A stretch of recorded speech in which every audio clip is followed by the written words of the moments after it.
Hi, my name is Charles Linden. Everything you experience in this pack is straight from my heart. It's done in my words. This introduction is recorded off the cuff, no script.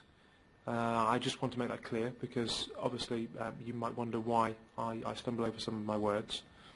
But I think it's important that you actually hear my voice. This introduction that I'm about to give you really is a little bit of a story of how I felt about panic and anxiety, and a little bit about how you can actually defeat this, and you will defeat it. I've worked with a vast number of people now. Some of them have simply read the book and done the exercises and been well very, very quickly.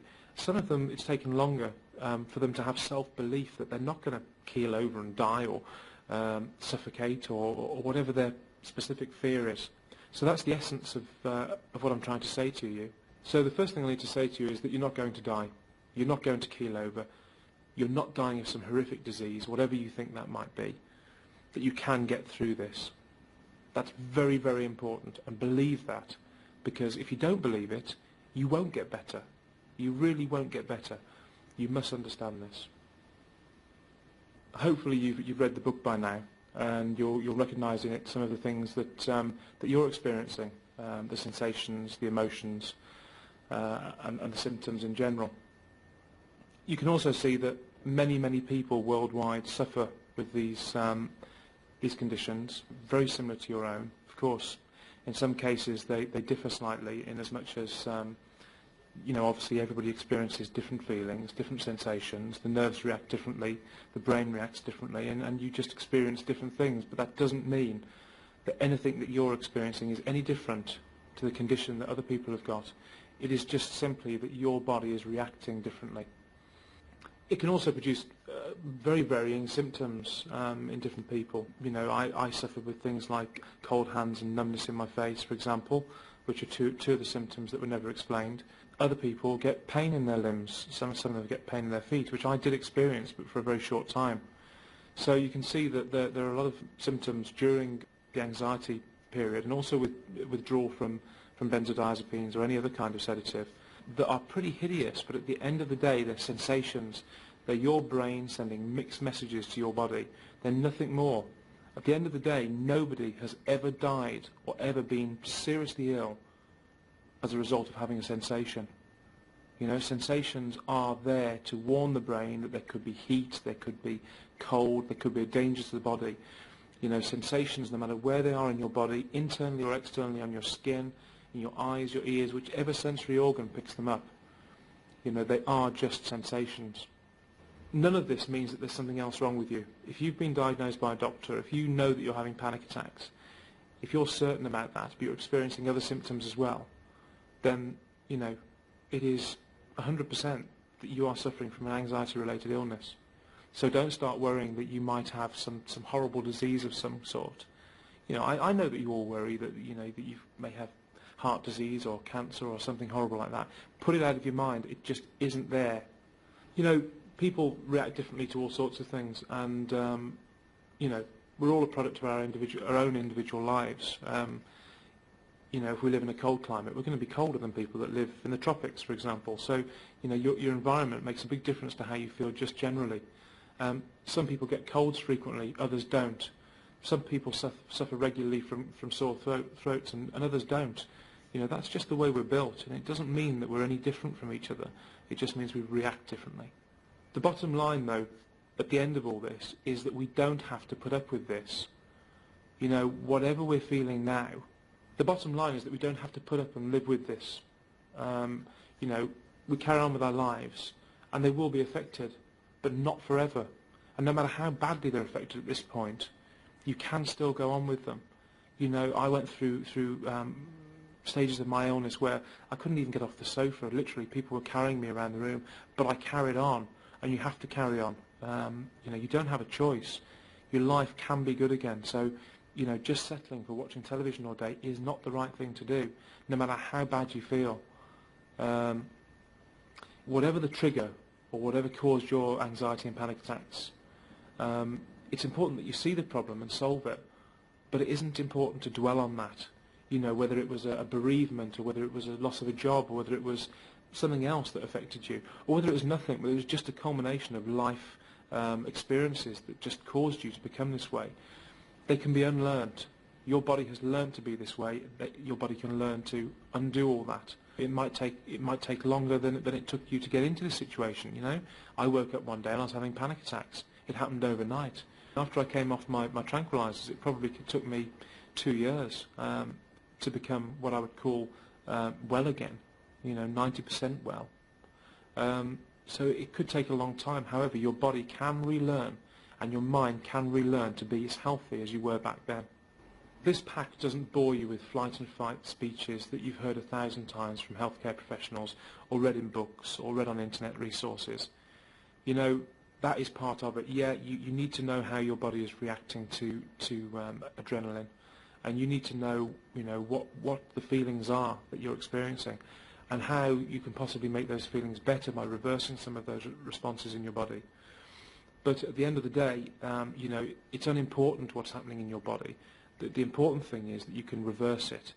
And my suggestion would be to read the part of my book that explains what's going on physiologically in your body and understand that that's happening, but not to dwell on it, not to keep searching for some sort of solution, for an answer to something that, you know, there's no answer for.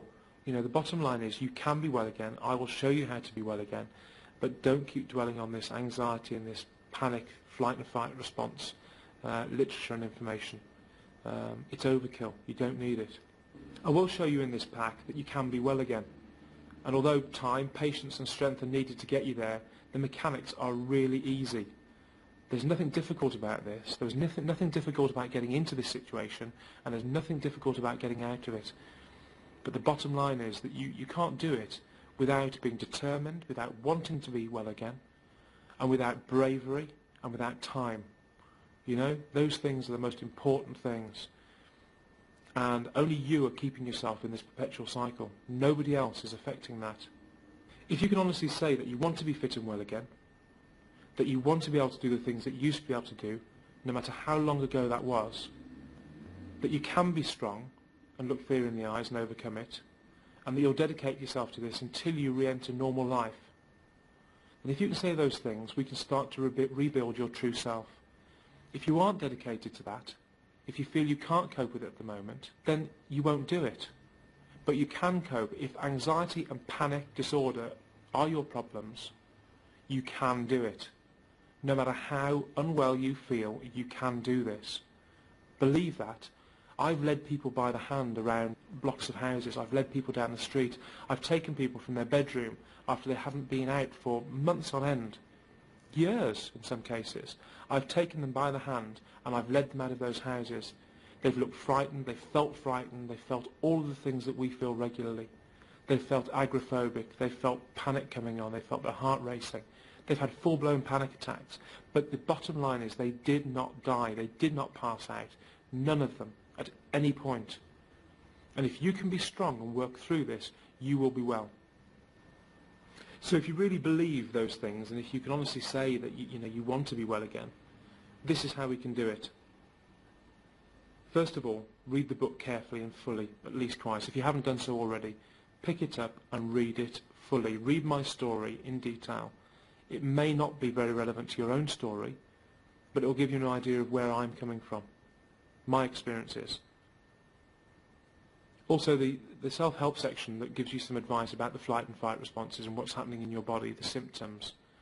Read it, but read it for the information and then discard it. You don't need that. You don't need to know what's going on in your body.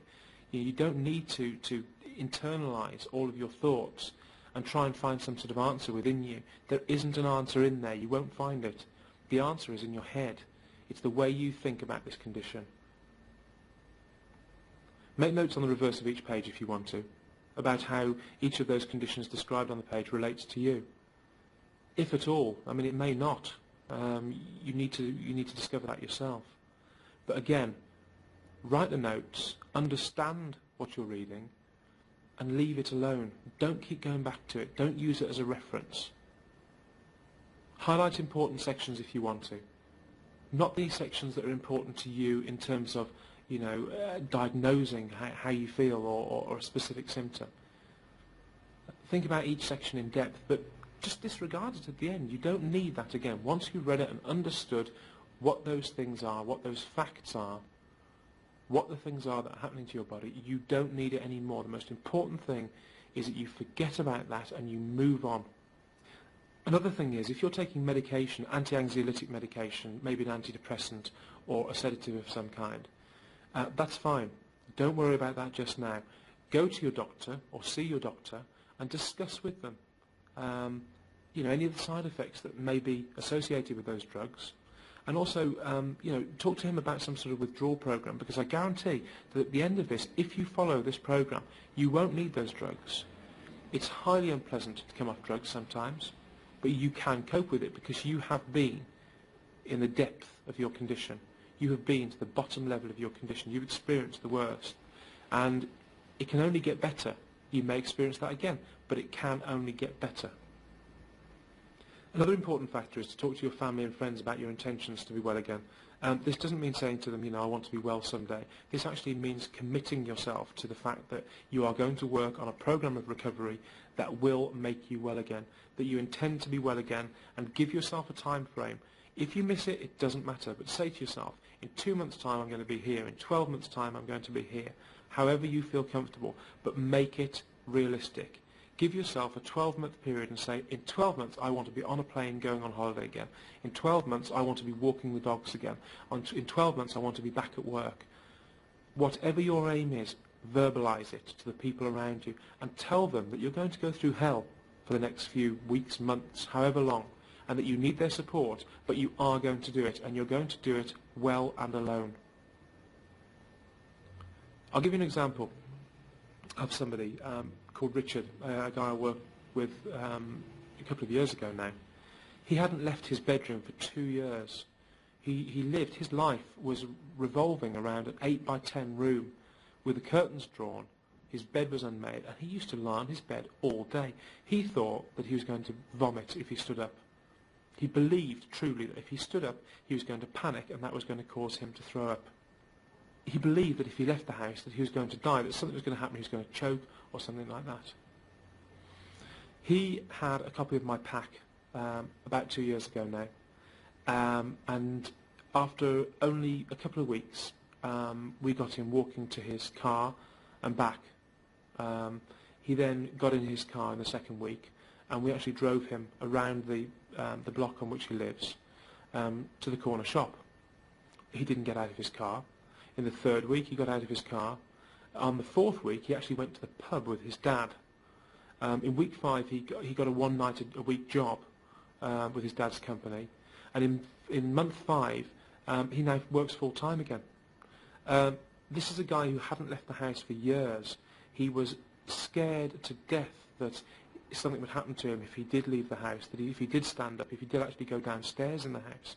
We showed him that all of his thoughts were irrational, that it wasn't physically possible for him to die, choke, throw up, just from standing up and walking, that he could control his panic and anxiety. Yeah, he had panic attacks to start with when he tried this, but he got through it. And the more he did it, the more they subsided, because they became less important.